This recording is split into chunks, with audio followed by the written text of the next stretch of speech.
जय जिनेन्द्र बंधुओं।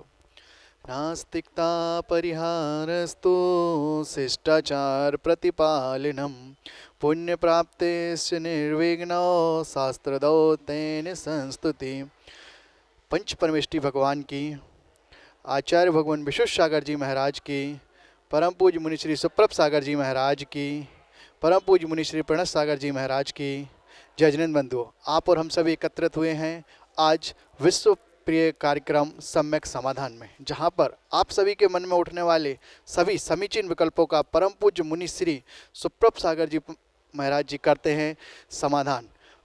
हमें साक्षात पंचम परमेष्टि साधु परमेष्टि के रूप में मुनि श्री सुप्रभ सागर जी महाराज एवं प्रणत सागर जी महाराज का सानिध्य मिला है, जो हमारे मन में उठने वाले चाहे जो भी समीचीन विकल्प होते हैं उनका सम्यक समाधान करते हैं।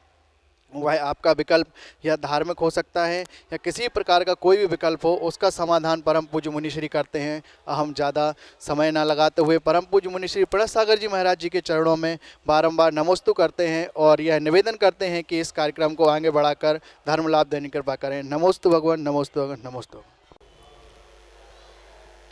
ओम नमः सिद्धेभ्य। नमः श्रीवर्धमानाय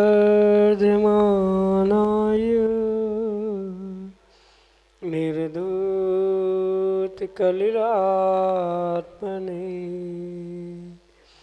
सालोकानां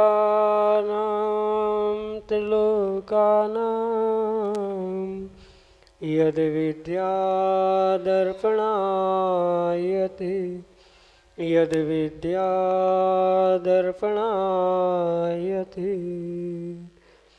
पंच परमेष्टि भगवान की, परम पूज्य आचार्य भगवंत गुरुवर विशुद्ध सागर जी मुनि महाराज की, परम पूज्य मुनि श्री सुप्रभ सागर जी महाराज की।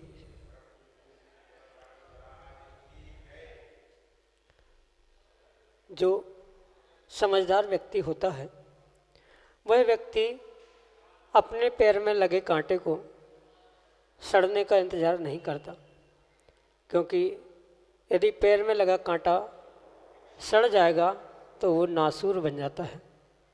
ऐसे ही जो ज्ञानी व्यक्ति होता है वह अपने मन में उठने वाले विकल्प को समीचीनता के साथ समीचीनता प्रदान करते हुए और उसका सम्यक समाधान प्राप्त कर लेता है, और जिससे उसका कल्याण का मार्ग प्रारंभ हो जाता है। तो फिर आप भी समझदार बनिए ना, और अपने मन में उठने वाले उस विकल्प को समीचीन बनाने का पुरुषार्थ कीजिए, क्योंकि परम पूज्य आचार्य भगवंत गुरुवर विशुद्ध सागर जी महाराज की महती अनुकंपा हम सबको प्राप्त हो रही है, और उनकी महती अनुकंपा से ही हम प्रतिदिन परम पूज्य मुनि श्री सुप्रभ सागर जी महाराज के मुखारविंद से प्रतिदिन अनेक अपने मन में उठने वाले उन समीचीन विकल्पों का सम्यक समाधान प्राप्त कर रहे हैं। प्रारंभ करते हैं आज का सम्यक समाधान। और आज का पहला विकल्प नौगांव मध्य प्रदेश से जितेंद्र कुमार जैन परम पूज्य मुनि श्री के श्री चरणों में बारंबार नमोस्तु निवेदित करते हुए अपना समीचीन विकल्प रख रहे हैं कि महाराज जी, हम जो प्रतिदिन मंदिर में धर्म करते हैं उस धर्म को अपने जीवन में कैसे उतारें। हमारे समीचीन विकल्प का सम्यक समाधान करने की अनुकंपा करें। नमोस्तु महाराज जी, नमोस्तु। ओम नमः सिद्धम। परम पूज्य आचार्य भगवान गुरुवर विशुद्ध सागर जी महाराज की, परम पूज्य मुनि श्री सुप्रभ सागर जी महाराज की। धर्म मात्र मंदिर में करने का कोई स्थान निर्धारण नहीं किया गया, अपितु अगर व्यक्ति चाहे तो उन धर्म और धार्मिक क्रियाओं को साथ लेते हुए अपने पूरे जीवन में उस धर्मों को अवश्य रूप से उतार सकता है। मंदिर में जो भी कार्य किया जाता है वह मात्र धर्म की क्रिया है, वास्तविक धर्म तक पहुंचने के लिए एक निमित्तभूत साधन है। धर्म तो परिपूर्ण रूप से अहिंसा और दया करुणा को ही स्वीकार किया गया है।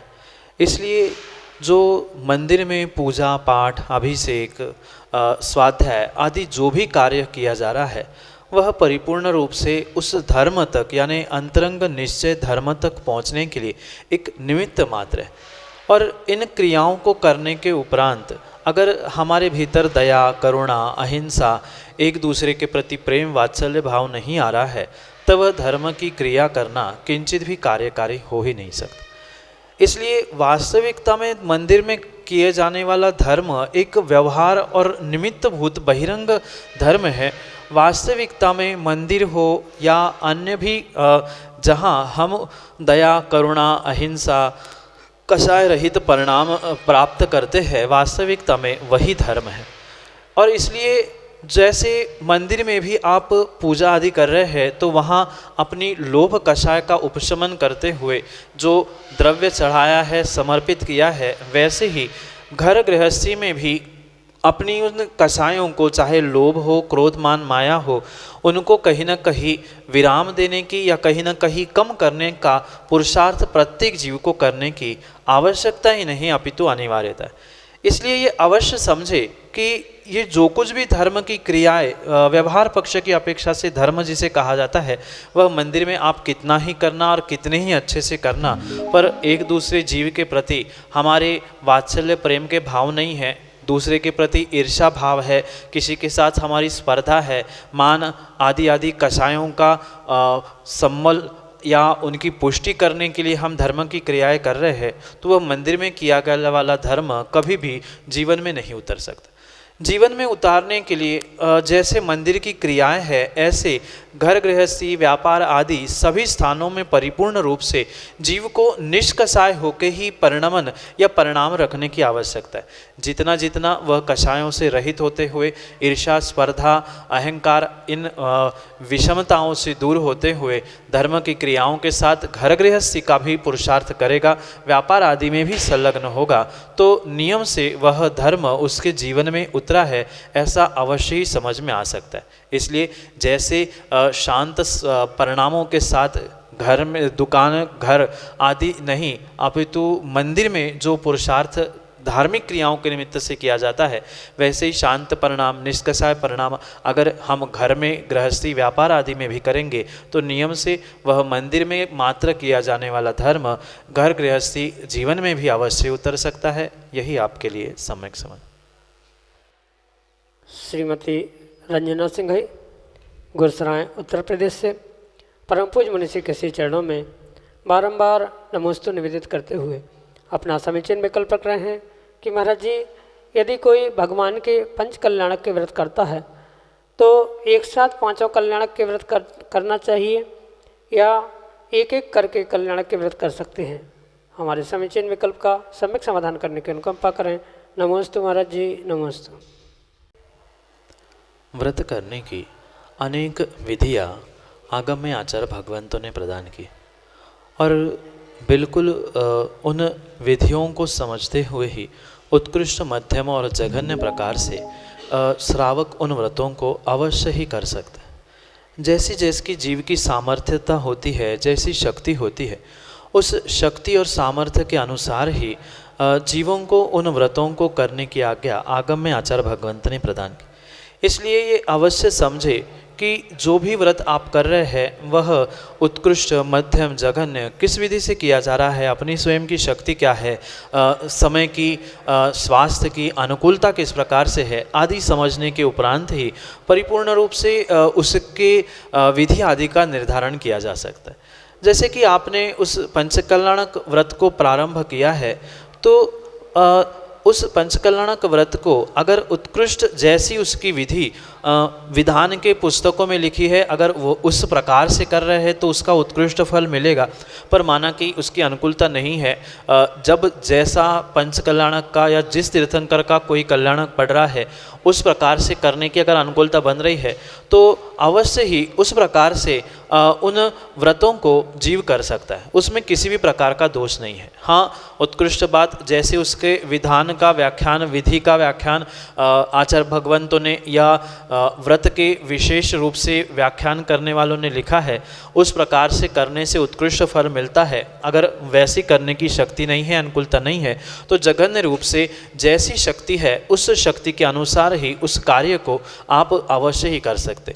इसलिए चाहे वह पंचकल्याणक के व्रत क्यों ना हो, अगर उस पंचकल्याणक के व्रत आप एक एक कल्याणक के रूप में कर रहे हैं तो भी कोई दोष नहीं है। और माना कि पांचों कल्याणक क्रमशः कर रहे हो, माना कि सभी भगवानों के पहले गर्भ कल्याणक, फिर सबके जन्म कल्याणक, ऐसा भी कर रहे हो तो भी दोष नहीं है। या जैसे जैसे तारीख और तिथियों के अनुसार जो जो भगवान के जैसे जैसे कल्याणक आ रहे हैं वह भी एक जघन्य विधि हो सकती है। तो उस प्रकार से भी हम अपनी सामर्थ्यता को देखते हुए कर सकते हैं, उसमें दोष नहीं है। यही आपके लिए सम्यक समाधान। अगले समीचीन विकल्प के लिए हमारे सामने है ललितपुर उत्तर प्रदेश से रोचक जैन अपने समीचीन विकल्प के साथ। नमोस्तु महाराज जी, नमोस्तु महाराज जी। मेरा प्रश्न ये है, अभिषेक शांति धारा के उपरांत जो छत्र चमर चढ़ाने की परंपरा प्रारंभ हुई है उसमें लोग अपने हाथों से छत्र चमर का आकार देते हैं, तो यह उचित है? नमोस्तु महाराज जी। पहली बात तो आगम के परिप्रेक्ष्य में ये समझने की आवश्यकता है, पूर्वाचार्यों ने मूल आगम ग्रंथों में कहीं भी किसी भी प्रकार से मात्र छत्र और चमर समर्पित करे, शेष 6 जो प्रातिहार्य है उनके विषय में कुछ ना करे, ऐसा कहीं भी विधान नहीं मिलता। ये जितनी भी 2 प्रातिहार्य, चाहे छत्र चमर हो या अन्य भी कोई प्रातिहार्य चढ़ाने की, प्रतिदिन चढ़ाने की जो व्यवस्था बनी जा रही है, ये परिपूर्ण रूप से तात्कालिक है। इसके लिए कोई भी आगम प्रमाण नहीं है कि इनको चढ़ाना ही चाहिए। और ये भी अवश्य समझे, जो एक बार ये प्रातिहार्य भगवान को चढ़ाए जाते हैं, पुनः उसको उठा के पुनः वही लगा देना, चाहे छत्र हो चाहे चमर हो, ये किसी भी प्रकार से आगमोक्त नहीं है, क्योंकि जो एक बार चढ़ चुका वह निर्माल्य हो चुका। और रही बात जिनके हाथ में कुछ नहीं है, जो धोती दुपट्टा भी नहीं पहने हैं, सोले में भी नहीं है, वे बहुत दूर से आजकल छत्र चमर को ऐसे इशारे से किया जाता है या हाथ किया जाता है, तो वो भी कोई आगम सम्मत विधि नहीं है। ठीक है, भावों से द्वारा उनको चढ़ाना ये फिर भी बात समझ में आती है, पर भाव होने चाहिए। वो मंत्र का उच्चारण, जैसे भक्तांबर का पाठ श्लोक पढ़े जाते हैं तो वो वहाँ तक तो ठीक था, पर भगवान के ऊपर हम ये भाव कर रहे हैं, हम अपना हाथ रख रहे हैं, तो ये हमारे परिप्रेक्ष्य में किंचित भी योग्य नहीं लगता। क्योंकि भले ही उसकी प्रथा वर्तमान में बहुत स्थानों पर प्रारंभ हो रही है, कुछ माता बहनें भी जो सोले असोले में नहीं है आदि किसी का भी विवेक ना रखते हुए सबके जो भाव छत्र चमर आदि समर्पित करने के हुए जा रहे हैं, या जो शरीर के द्वारा उन क्रियाओं को दिखाया जा रहा है, उसमें आगम का भी कोई प्रमाण नहीं है। और मेरे हिसाब से भी वो करना किंचित भी उचित नहीं है। अगर शुद्धि में है और हमारे पास साक्षात छत्र चमर आदि है तो हम चढ़ा दे, पर ये भी ध्यान रखें कि एक बार चढ़ाया पुनः दोबारा उसे उठाकर चढ़ाना ये निर्माल्य का ही दोष देने वाला हो सकता है। इसलिए इन दोषों से बचने के लिए इन वर्तमान के देखा से कि होने वाले कार्यों को ना करे तो ही उचित। यही आपके लिए सम्यक समाधान। अगले समीचीन विकल्प के लिए हमारे सामने हैं चिरगांव उत्तर प्रदेश से शुभम जैन अपने समीचीन विकल्प के साथ। महाराज श्री के चरणों में त्रिवार नमोस्तु नमोस्तु नमोस्तु। महाराज जी, मेरा प्रश्न यह है कि जैसे हम घर पर रहते हैं तो हमें आपकी याद आती है, उसी प्रकार क्या आपको हम भक्तों को भी याद आती है? नमोस्तु महाराज जी, नमोस्तु महाराज जी, नमोस्तु महाराज। भक्तों को भगवान की, गुरु की याद आना ये स्वाभाविक सी बात है, क्योंकि वे अभी भक्त इस पद को प्राप्त है। और वास्तविकता में भक्त वही होता है जो भगवान और अपने गुरु के प्रति कहीं न कहीं अनुराग रखते हुए उनका स्मरण प्रतिदिन करता है। और ये अवश्य प्राय समझने की आवश्यकता है कि अगर कोई भक्त, कोई श्रावक किसी गुरु या भगवान का स्मरण कर रहा है, उसे याद कर रहा है, तो वह परिपूर्ण रूप से कर्मों की निर्जरा कर रहा है। क्योंकि साधु पंच परमेष्टि के अंतर्गत आते हैं, गुरु भगवान ये पंच परमेष्टि के अंतर्गत आने के निमित्त से कहीं ना कहीं उनकी याद आना, उनको स्मरण करना, ये परिपूर्ण रूप से उनके लिए कर्मों की निर्जरा करने के लिए निमित्तभूत हो सकता है। पर माना कि वही अगर कोई मुनिराज साधु परमेष्ठी किसी श्रावक विशेष को अपने भक्त मानते हुए मात्र उनको याद कर रहा है, उनका स्मरण कर रहा है, वो नहीं आया, उसको आना चाहिए आदि किसी भी प्रकार का उसे स्मरण या याद आ रहा है, तो कहीं ना कहीं वह कर्मों के आश्रय बंध से बचने वाला नहीं है। इसलिए जो वास्तव में दिगंबर मुनिराज वीतरागी मुनिराज हुआ करते हैं, वे कभी भी किसी भक्त किसी श्रावक की याद नहीं करते कि अमुक व्यक्ति आना चाहिए, इसको नहीं आना चाहिए। अगर इस प्रकार का उनका परिणमन चल रहा है, परिणाम चल रहा है, तो कहीं ना कहीं वह आर्द्र रौद्र ध्यान से युक्त कहलाएंगे, जो कि परिपूर्ण रूप से पापों का आश्रयबंध करने के लिए ही उन मुनिराजों के लिए निमित्त होंगे। इसलिए जो सच्चे भावलिंगी मुनिराज होते हैं, वे कभी श्रावकों को, भक्तों को आने के लिए याद नहीं करते, पर ये भी पक्का है वह अगर वे सच्चे तपस्वी और त्यागी है और उनके सम्यक दर्शन की प्रबलता है, तो नियम से वह एक किसी धर्मात्मा को, चाहे वो अच्छा बुरा कैसा ही क्यों ना हो, पर उसको एक धर्मात्मा के रूप में स्मरण रखते हैं कि हाँ, ये अमुक स्थान का व्यक्ति है, उसने अमुक समय में विपरीत अवस्था में सेवाएं की थी, वैयावृत्ति की थी आदि रूप स्मरण में रहना भिन्न विषय है। पर जैसे आप गुरु को याद करते हुए उनके पास जाने का विचार करते हो, वैसे निर्ग्रंथ गुरु कभी भी आपको याद करते हुए आपको बुलाने का प्रयास नहीं करते। पर अगर माना कि किसी श्रावक ने, किसी भक्त ने विषमता के दिनों में वास्तविकता में कुछ उपकार करने का, सेवा वैयावृत्ति करने का पुरुषार्थ किया है, जिसके कारण से विशेष रूप से उनकी रोग, बीमारी या विषमताएं दूर हो गई है, तो कहीं ना कहीं धर्मात्मापना भीतर होने के कारण से और पूर्ण रूप से वीतरागी नहीं बनने के कारण से वह कहीं ना कहीं ये स्मरण रखते हैं कि अमुक स्थान का अमुक श्रावक था, अमुक भक्त था, कि उसने ऐसे विषमता के समय में सहयोग किया था, उसने उपकार किया था। तो इस रूप से वो उन्हें स्मरण रखते हैं, याद रखते हैं। पर याद रखना, स्मरण रखना और याद करना, इसमें बहुत अंतर है। एक भक्त भगवान को और गुरु को याद कर सकता है, पर भक्त कि जैसे याद करता है वैसे भगवान या गुरु अपने भक्तों को याद नहीं करते, पर याद रखते ज़रूर है। यही आपके लिए सम्यक समाधान। अगले समीचीन विकल्प के लिए हटा मध्य प्रदेश से हमारे सामने हैं जितेंद्र जैन अपने समीचीन विकल्प के साथ। नमोस्तु गुरुदेव। मैं प्रश्न ये पूछना चाह रहा हूँ महाराज कि हम लोग गुरुदेव के सामने कोई भी नियम ले आते हैं और फिर उस नियम को हम अगर उसमें अत्याचार लगते हैं तो हम स्वयं उसका समाधान कर लेते हैं। यह कहाँ तक उचित है? हमें गुरु जी के समक्ष ही उसका समाधान लेना चाहिए। गुरुदेव समाधान करें। नमोस्तु गुरुदेव, नमोस्तु गुरुदेव, नमोस्तु। जितेंद्र जी, एक बात अवश्य ध्यान रखें कि जो भी नियम लिया जाता है वह परिपूर्ण रूप से गुरु के साक्षी पूर्वक ही नियम लेने की आज्ञा आगम में आचार्य भगवंतों ने प्रदान की। क्योंकि आप मन से कैसा भी नियम ले, उसकी आपके पास पूर्ण करने की शक्ति है कि नहीं है, आप उसे पालन कर सकते हो कि नहीं कर सकते हो, इसकी परीक्षा गुरु के पास होती है, आपके पास हो ज़रूरी नहीं। इसलिए जैसे आप नियम किसी गुरु के सामने समक्ष लेते हैं, उसका जब आप विशेष फल प्राप्त करते हैं, तो उसके निमित्त से भी अगर कोई अतिचार, अनाचार, दोष भी लग रहे हैं, तो उसका प्रायश्चित लेके समाधान गुरु के पास से ही लिया जाता है। मन से किसी भी प्रकार से प्रायश्चित हो ही नहीं सकता, क्योंकि प्रायश्चित मात्र दोषों को मिटाने का काम नहीं है, अपितु प्रायश्चित अपने आप में एक तपस्या है, और तपस्या गुरु के मार्गदर्शन के अनुसार ही करने की आवश्यकता होती है। इसलिए जो भी नियमों में, व्रतों में अतिचार, अनाचार, जो भी दोष भी लग रहे हो, तो कहीं ना कहीं गुरु के साक्षी पूर्वक ही उसके लिए प्रायश्चित ग्रहण करते हुए उसका समाधान करने योग्य है। अन्यथा वह प्रायश्चित के अभाव में दोष बढ़ते ही रहेंगे, क्योंकि आप स्वयं समाधान करोगे या स्वयं प्रायश्चित लोगे तो किसका कितना दोष है, किसका क्या प्रायश्चित है, ये आपको ज्ञात ना होने के कारण से कहीं ना कहीं आपको उसके निमित्त से दोष अवश्य ही लगेगा। इससे बचने के लिए गुरु के साक्षी पूर्वक ही आप उन दोषों की आलोचना करते हुए उसका समाधान, उसका प्रायश्चित प्राप्त करें, जिससे आपके दोष, अत्याचार, अनाचार अवश्य ही दूर हो पाएंगे। यही आपके लिए सम्यक समाधान। रोमेश जैन छोटू ललितपुर उत्तर प्रदेश से अगले समीचीन विकल्प के लिए हमारे सामने। नमोस्तु महाराज जी। क्रोध को शांत करने के क्या उपाय हैं, अपने के और दूसरे के, सामने वाले के?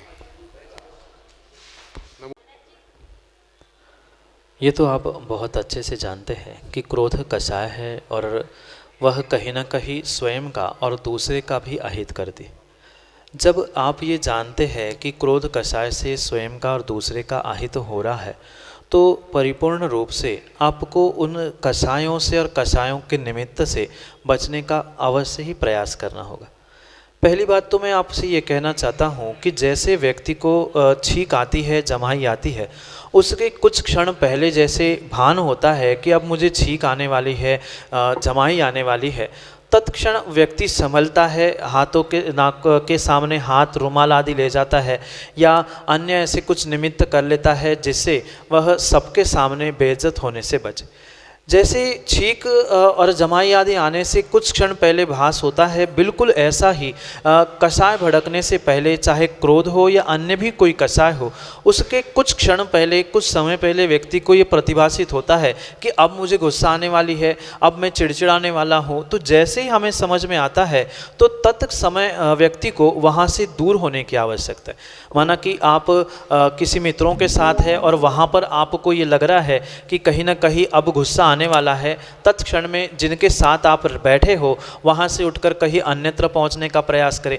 घर परिवार में अगर वैसा विकल्प आ रहा है तो वहाँ से उठ के कहीं अन्यत्र जाने का प्रयास करें, क्योंकि ये परम सत्य है कि जो भी कार्य होगा कहीं ना कहीं उन निमित्तों के निमित्त से और परिस्थिति आदियों को देखने के कारण से ही होता है। इसलिए सबसे पहली बात ये है कि व्यक्ति को उन निमित्तों से बचने का प्रयास करने की परम आवश्यकता है। जब तक उन निमित्तों से वह नहीं बचेगा तब तक किसी भी प्रकार से वह कषाय, विशेष करके क्रोध कषाय पर कंट्रोल नहीं कर सकता। इसलिए ये अवश्य समझे, जैसे ही आपको ये समझ में आए कि कुछ ही क्षणों में अब कषाय भड़कने वाली है, क्रोध आने वाला है या मैं भड़बड़ाने वाला हूँ, तो तत्क्षण उस स्थान को छोड़ने का, स्थान परिवर्तित करने का प्रयास किया जाए। कम से कम इतना उस कारण से होगा कि स्वयं की क्रोध कषाय हम कंट्रोल कर पाए नहीं कर पाए, पर कम से कम दुनिया के सामने हम गुस्सा नहीं दिखाएंगे तो वह परिस्थिति वहाँ की नहीं बिगड़ेगी। नहीं तो गुस्से में आकर आपने एक कहा, सामने वाला 2 कहेगा, फिर आप 4 कहोगे, फिर 8 कहेगा, ऐसे करते करते बात बहुत बढ़ती जाती है। तो उससे बचने के लिए आप ये अवश्य ध्यान रखें कि सबसे पहले हमें अपने मन को संयमित और कंट्रोल करने की आवश्यकता है, निमित्तों से दूर होते हुए। और ये भी बात ध्यान रखें कि कब तक हम निमित्तों से भागेंगे। कभी कभार हमें ये भी करना होगा, ऐसी परिस्थिति आती है कि उस स्थान से अलग होना संभव नहीं होता है, या ऐसे स्थान पे बैठे होते हैं वहाँ उस परिस्थिति में किसी से दूर होना भी संभव नहीं है।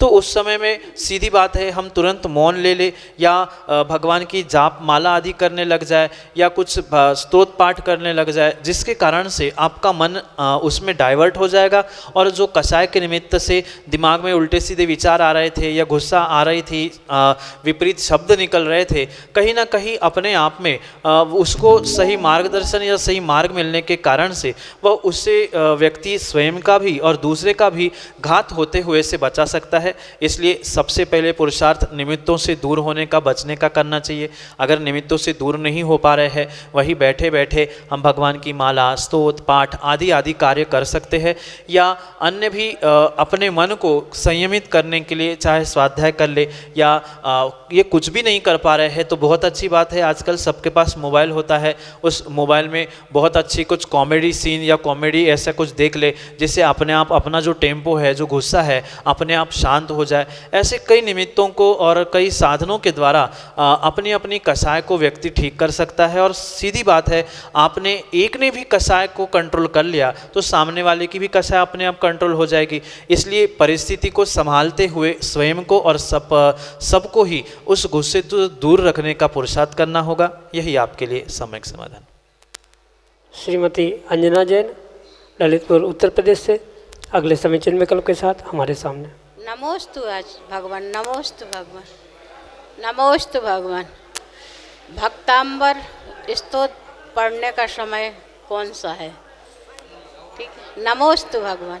नमो भक्तांबर एक स्तोत्र है और उस स्तोत्र को व्यक्ति कभी भी पढ़ सकता है। जैसे सामायिक का समय हो तो उन सामायिक के समय में या प्रोषद समय में स्वाध्याय आदि करने का निषेध है, ग्रंथों का पाठ आदि करने का निषेध है, पर वहाँ पर ये भक्तांबर जैसे स्तोत्र पाठ करना किसी भी प्रकार से निषिद्ध नहीं। कहने का तात्पर्य यह है कि आप जब जहाँ जिस प्रकार से भक्तांबर का पाठ करना चाहते हैं उस समय पर भक्तांबर का पाठ अवश्य ही कर सकते हैं, पर ये विशेष ध्यान रखें कि उस शुद्धि का समय की और द्रव्य क्षेत्र काल की शुद्धि देखते हुए ही हमें उस कार्य को करना होगा।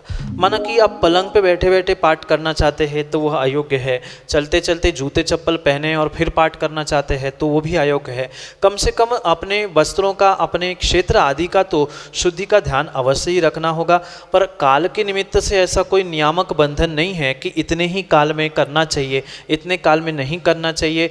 आप जब अपनी सुविधा हो वहाँ की क्षेत्र की शुद्धि, द्रव्य की शुद्धि आदि देखते हुए परिपूर्ण रूप से भक्तांबर आदि का पाठ कर सकते हैं, क्योंकि वह सामान्य स्तुति पाठ होने से वह आप कभी भी और किसी भी प्रकार से कर सकते हैं। बाकायदा शुद्धि का ध्यान रखते हुए द्रव्य की, क्षेत्र की शुद्धि जितनी होगी उतनी विशेषता से उसका फल भी आपको प्राप्त होगा।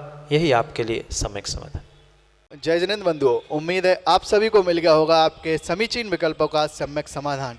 परम पूज्य मुनीश्री ने बड़ी ही सहजतापूर्वक दिया है आपके हर एक समीचीन विकल्प का सम्यक समाधान, और आप हमें प्रतिदिन की भांति YouTube चैनल सुप्रभ उवाच पर यह कार्यक्रम आप प्राप्त कर सकते हैं, यह कार्यक्रम देख सकते हैं। अगर आपको अच्छा लगता है तो आप इसको लाइक, सब्सक्राइब एंड शेयर करें इस चैनल को, और जिससे इस ज्ञान की वृद्धि हो और आपको पुण्य की अनुमोदना हो। अगर आप जितने लोगों को यह चैनल दिखाएंगे, जितने लोग आपके इस कार्य से, जितने लोग धर्म के द्वारा जुड़ेंगे, उन सभी का आपको पुण्य प्राप्त होगा।